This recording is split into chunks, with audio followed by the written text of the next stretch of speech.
See if I can find that sound pot. There it is. So you exercise that sound pot here. Let's see. Oh.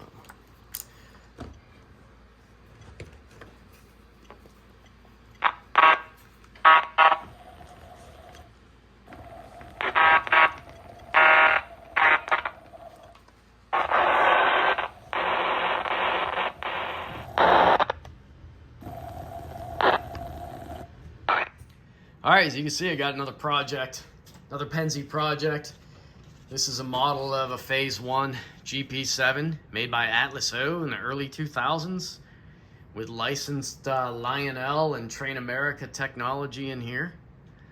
And as you can see, I need some help. The sounds are cutting out. And also, to my ear, I keep hearing some like tower comm being triggered sort of randomly. So here's a manual showing the licensed tech of the day. I've had this engine kicking around for quite a while, and I was looking for one for years. The reason why I like these old Atlas O models is that they actually did these handrails correctly and stuff.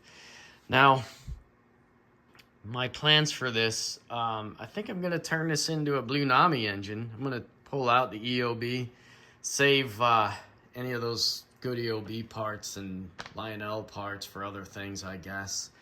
But I wanted to really try a Blunami diesel here. Going to fix the pilots, put Katie's on it and all that stuff, and do some weathering.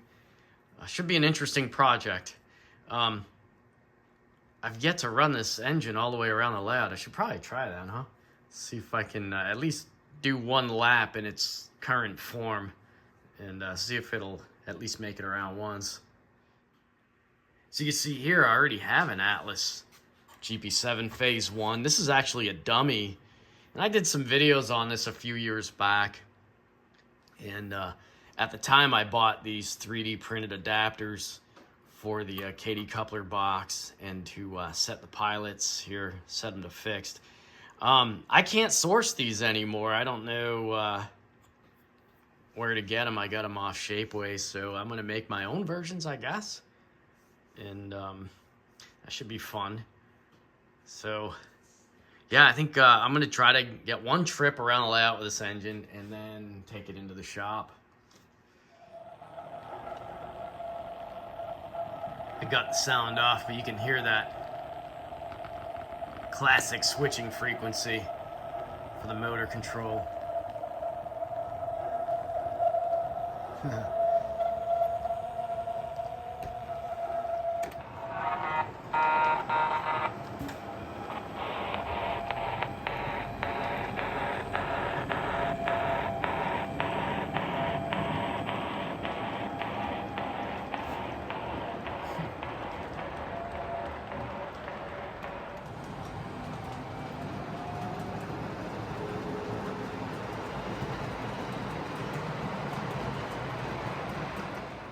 Just brought the dummy into the shop here because I wanted to remember what I had to do to set this up. Like I said, I bought these 3D prints from like Shapeways, and trying to find the original author, see if he'd send me the designs. They're two separate pieces. There's kind of a shim filler to fix the pilot, and then there's this Katie coupler box, and they're pretty nice, you know. I mean, I don't really want to 3D print the whole pilot like I did with those MTH transfer diesels. That's what it looks like from here. I'm sure I'll have some more memories as I tear into the powered unit. So you can see I'm missing a few parts, but I have them all in a baggie somewhere. Here's where I used to park the 9-volt battery, I guess. Looks like it was right on top of the antenna. These engines didn't run that badly, these EOB engines, other than that motor switching noise. By the time they made these, they were putting 4 rollers on them too. I had like an Atlas RS1 with EOB. It only had 2 rollers, and that thing found every dead spot and every dusty spot on my layout to stall out. See, we got a full-blown smoke unit here too. I wonder if that's a Lionel OEM part. Let me get this shell off. I can't remember how this thing comes apart. I guess I could go on the Atlas website and look it up, but what fun would that be? See if I can remember. One thing about some of these O-gauge models, Atlas also made these available in 2-rail, but there was quite a few made in the early 2000s and even now that had like full-on die-cast frames, and these were one of them. I can't remember if Atlas kind of reused, I think it was red caboose tooling for these models. They're pretty nice. Kind of like their F7s and F2s and F3s they did for a while. Those were XP&D tools. So, yeah, let me do some thinking here, see if I can remember how I got this apart. I'm thinking I found the body screws. They're pretty far inboard, so I gotta take these truck side frames off. I think it's... Let's see here. Yeah, it's definitely those 4 screws, but I gotta free up these handrails somehow.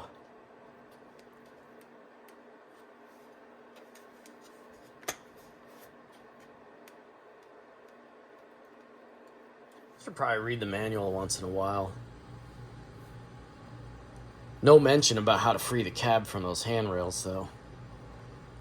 Alright. It's bad enough I had to read the manual, but I really wanted to remember how to take this apart again. And I think I do have to crack these out of the cab somehow without screwing this all up. So let's have at it. It's actually easier to break these stanchions out of the shell here in the walkway. I don't know why that's in there so good.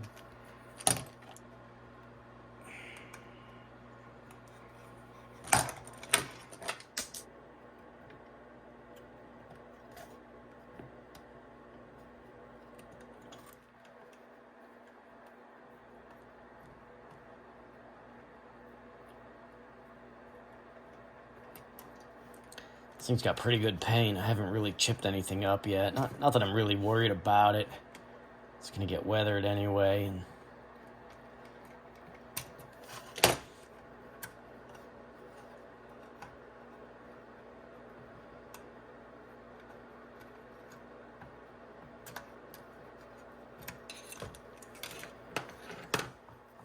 right.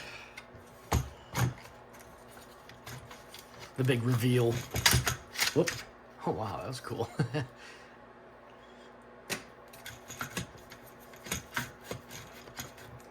Alright. Pretty anticlimactic reveal here because I'm all hung up on some stuff. Alright, I figured it out. Jeez. Wait, we're not quite free yet.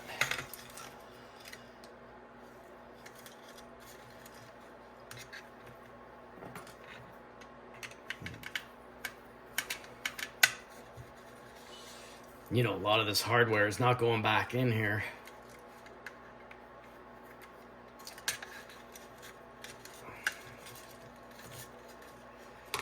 And I'm going to chase out these headlight number board wires. Kind of cool. There's the old R2LC. What is that? It's an R2LC 08. It seems to be pretty good, so it's worth its weight in gold right there.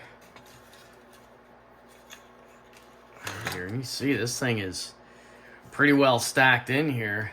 A lot of this is coming out. They did a nice job putting this all in here, though, gotta admit. It's a shame. Some of it's gotta go. But don't need a volume pot. Certainly don't need a smoke unit. I am not a smoker. Don't need that tack pickup either.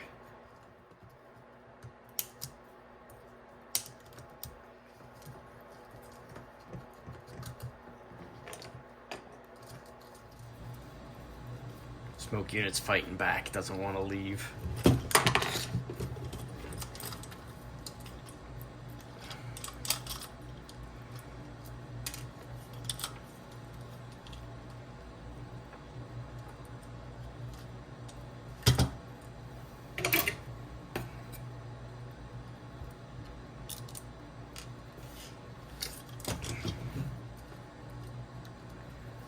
Doesn't appear the smoke unit was ever used. I'd like to thank the previous owner for that. Thank you for not lighting that off. Oh boy. Oh wow, look at this. There's like a whole separate smoke board under here.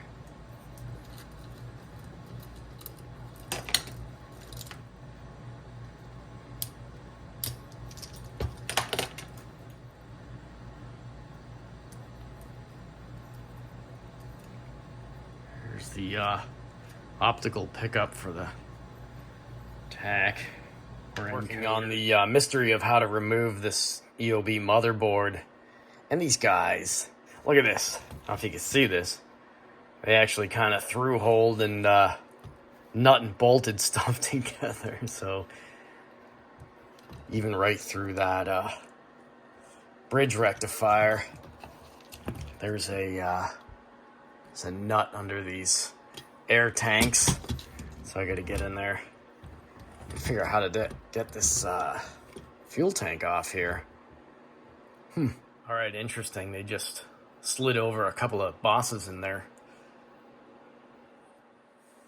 Man, I'm actually like tired. Look at all the stuff I pulled out of here. I mean, I had to rip into everything to get at all the fasteners and stuff. But yeah, here's our EOB motherboard. Lionel Rail Sounds 4 era OEM components.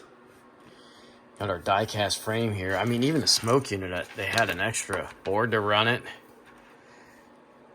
You can see this must have been very expensive for Atlas to manufacture.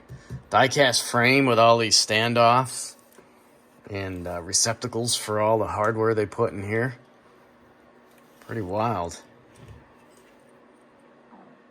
Interesting truck arrangement, how they did this. I wanted to free this pilot, remove this electrocoupler assembly out of here. I wanted to get these pilots off nice and clean, but I got these kind of like lock plates or whatever. They're just in a way enough that I can't get a tool on there nice and clean, so I gotta take these motors off, I guess. At least I'll be able to check out the worm gear and lube it if I have to. All right, I got the pilot off. Pretty interesting. There was a screw that went through the middle pickup roller here that held that in there. It's a good thing I got these apart anyway. I'll clean this grease out a little bit. Make sure I don't lose that. It looks like there's a thrust washer. I don't know what else is down there. Yeah, a lot of this Atlas grease is turned into like wax. So I got both trucks here disassembled and isolated from each other. And just wanted to make sure I don't lose this little thrust washer and thrust bearing setup. It's right here. So I'm gonna carefully clean this grease out with some isopropyl and some very targeted acetone. I don't want to soak this in acetone, but I gotta get this stuff out of here. So I'm just methodically going through and trying to clean as much of this old waxy gunk out of here that I can. So I'm using a little bit of acetone, some Q-tips, some picks, stiff little brush here. Just trying to clean this up. Oh, you can see this rolls quite nicely now compared to this one. Still gummed up with that old grease and oil and stuff. These are the 3D printing so far for the GP7 project here. And this is the Blunami platform. It just fills this space in here. And if I was really slick, I would have countersunk for the nut here, but I didn't for some reason. So you can see I have a built-in Blunami standoff, and we'll mount just like that. Interesting contrast, size of the Blunami board versus the vintage EOB parts. Smoke unit's not going back in. And on the underside for the running gear, this is the pilot spacers to fix the pilots. So these are based off of what my buddy Mario made for me years ago. He used to sell them on Shapeways. I made some mods. I put these bosses in here to go in these holes, and I also put this little riser on the back for alignment. As you can see, I already dremeled out the frame. I'm going to CA these spacers in place. And then here's what the actual pilots look like. He did send me his design for the coupler box. I made some minor mods to it. I'm not super happy with the way the print came out, but it's totally usable. Might be time for me to consider a better slicer for the new K1C I have there. Just running the stock Creality one. And I'm going to run with these because I want to keep the project going. And the plan is to pilot drill through these and then use some 2mm hardware to fasten the pilot, the coupler box, and the coupler to these spacers. See, I got that one hole there. That should line up. It's kind of based on Mario's old design. He figured all that stuff out. He did a good job on that. Saved me quite a bit of work just kind of copying his setup and making some minor improvements. And then, of course, he sent me these coupler boxes. I did try to make my own, and they're okay, but I liked his a little better.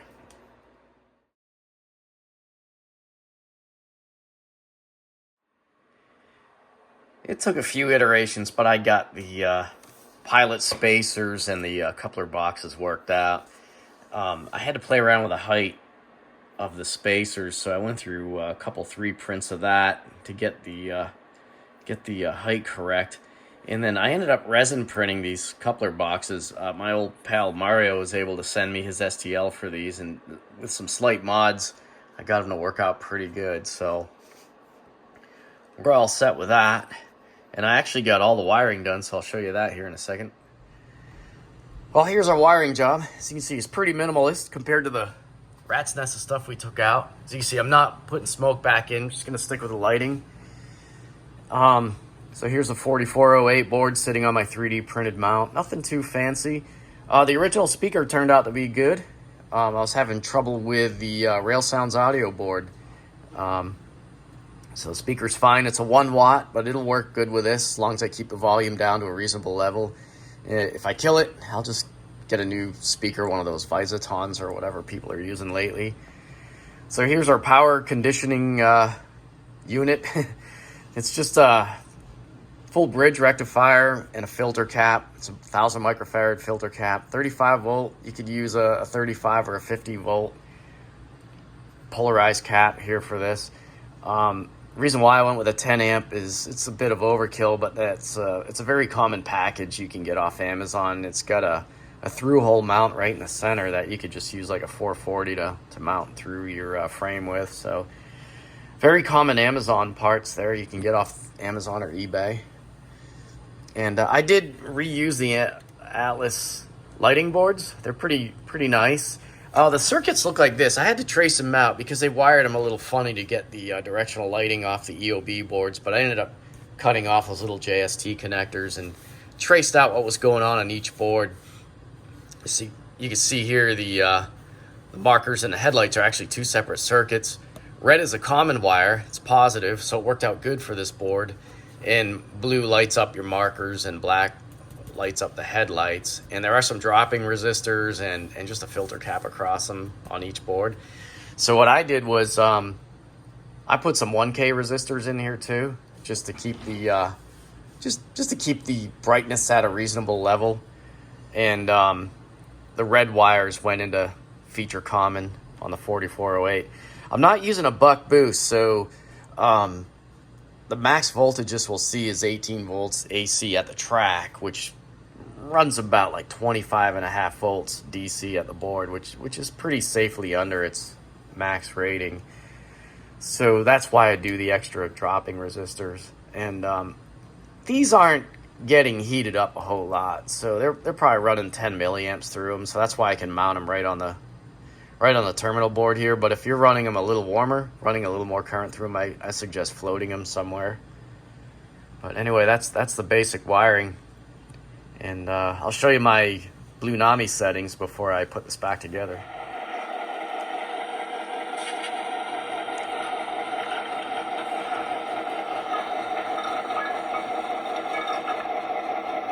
It's a real smooth runner. I have the sound turned way down.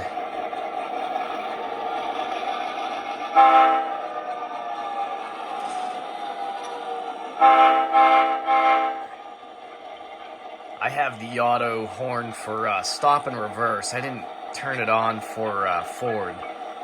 You can see my lighting here, just like how Atlas sort of had it, so that the markers kind of alternate with the headlights. I'll show you how I did that in the lighting settings. I wired the markers to the FX3 and FX4 settings, so this is just basically how I did it. So I could get the effect of them turning on and off with direction kind of opposite the headlights. So as you can see, I just have forward directional control for no and reverse for yes. And that's for the forward facing markers on the long hood. So when I switch direction, you'll see them shut off.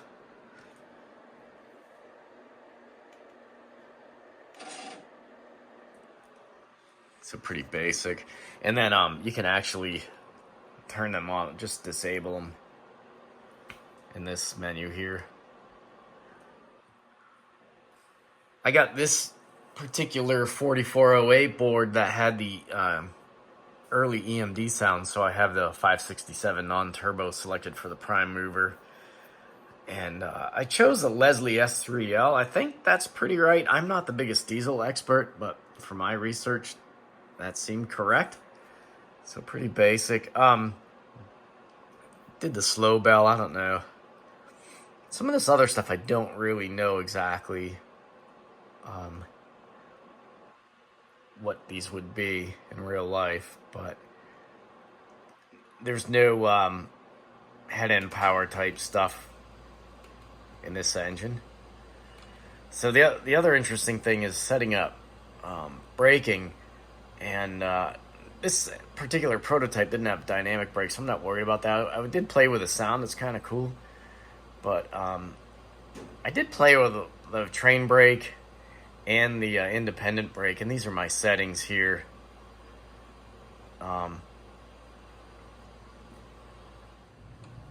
Nothing too radical in the speed settings.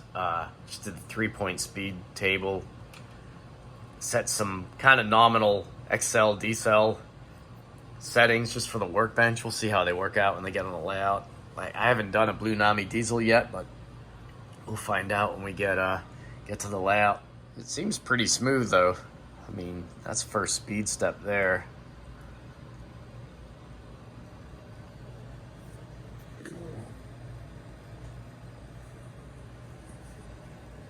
I didn't have to play with anything other than that speed table, really. I didn't get into the PID settings or anything like that. I don't think it's really necessary. So I guess we'll find out when we get a train hooked up to it. But right now, I think I'm gonna do a little reassembly and take it out for a test run. So we find our Blunami GP7 project here sitting upon the layout, getting ready for a little test run. I have most of my settings pretty much set up the way I wanted on the bench. So we're gonna give it a little real world test here on the layout, see how it acts with a real freight train behind it. So I just wanted to show you, what, one thing I really like is the fact that you have this like tap throttle action, and that's the first speed step. With the sounds off, You're not hearing any motor switching sounds. You're hearing a little jitter, but that's pretty acceptable with the sounds.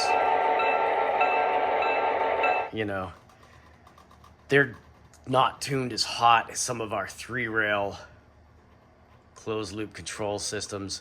And one thing that's neat is the DDE that controls like the diesel prime mover sounds are very reactive to load. So this is kind of neat. See, we're at speed step 1 here. If I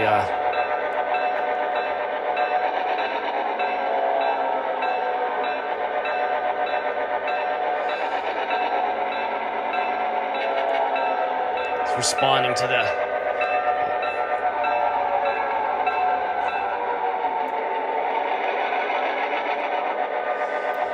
very cool.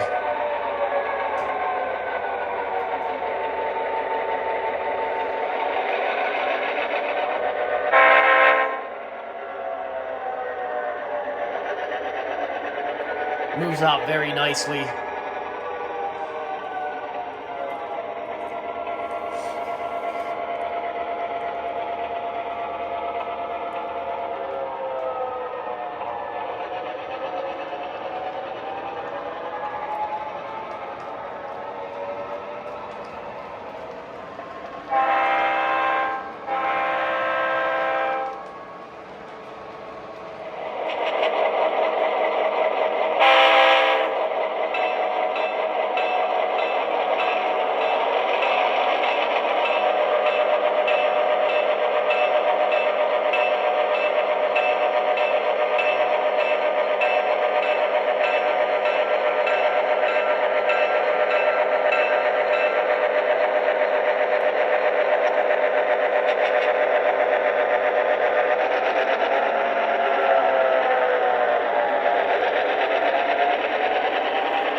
So yeah, not bad. I really enjoy it. You know, I'm not the biggest diesel fan, as you've probably seen from my videos, but this really makes these engines very enjoyable. You know, to take a 20+ something year old engine like this and breathe new life into it for like less than 200 bucks.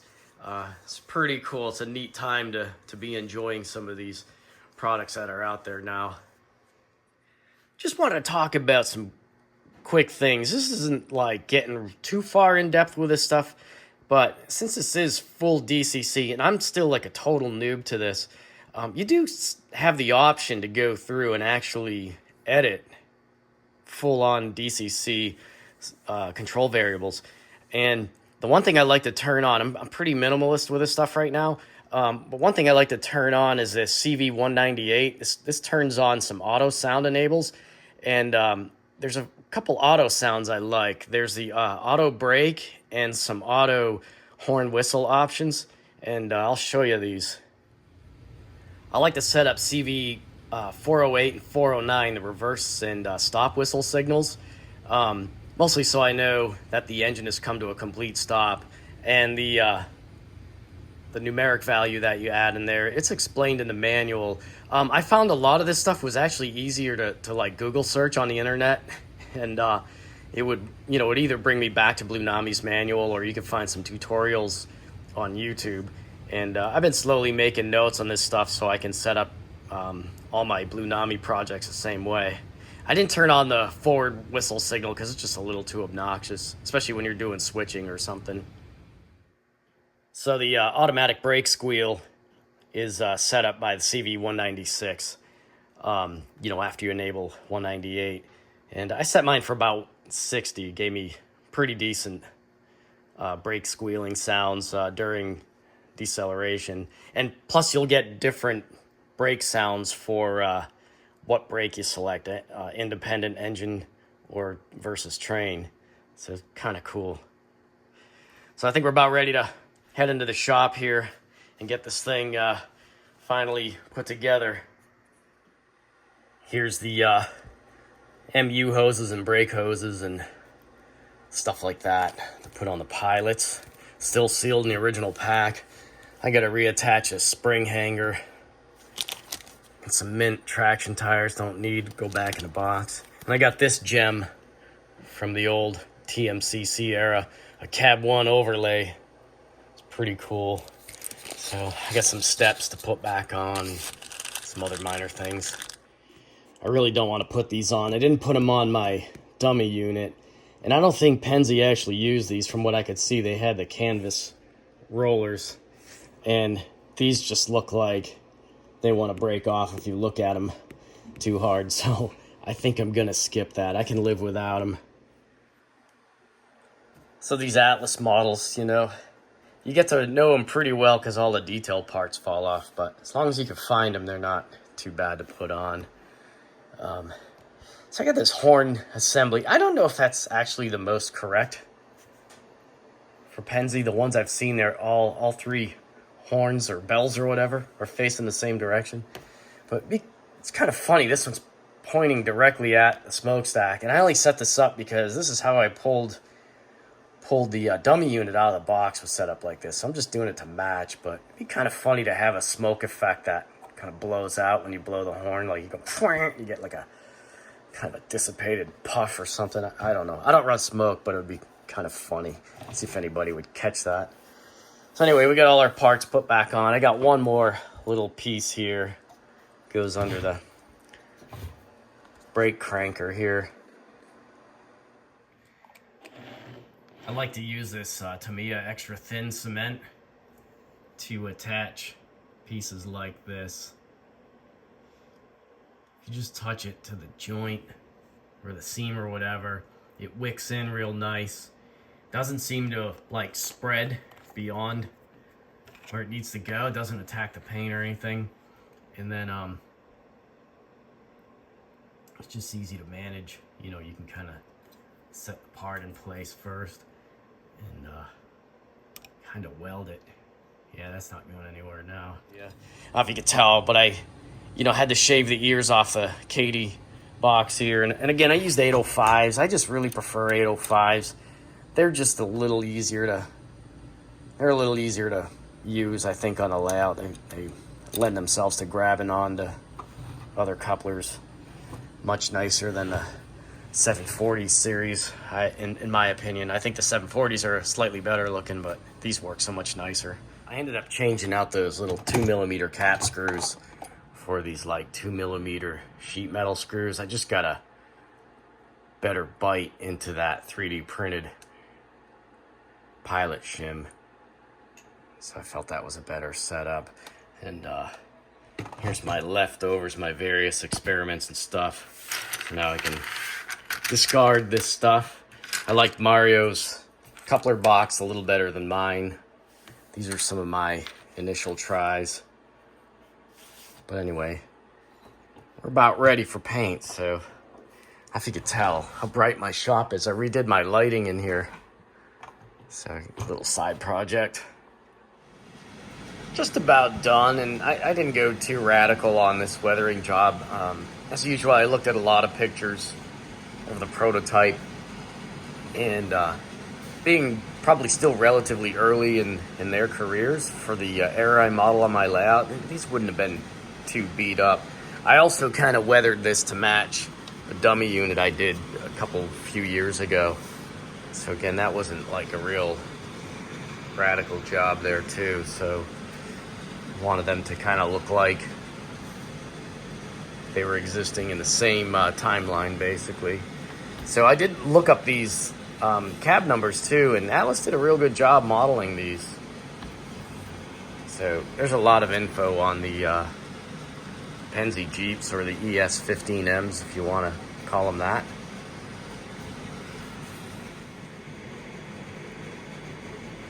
At this point I'm going to start pulling off all the masking.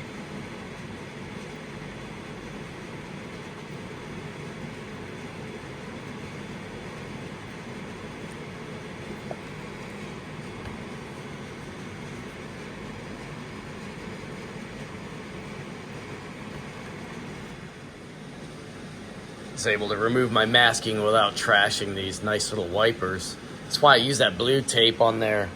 It's actually easier to yank out of there from the side, so I didn't have to bend that wiper assembly out. About ready to bring this out to the layout, give it its final run.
Thank you.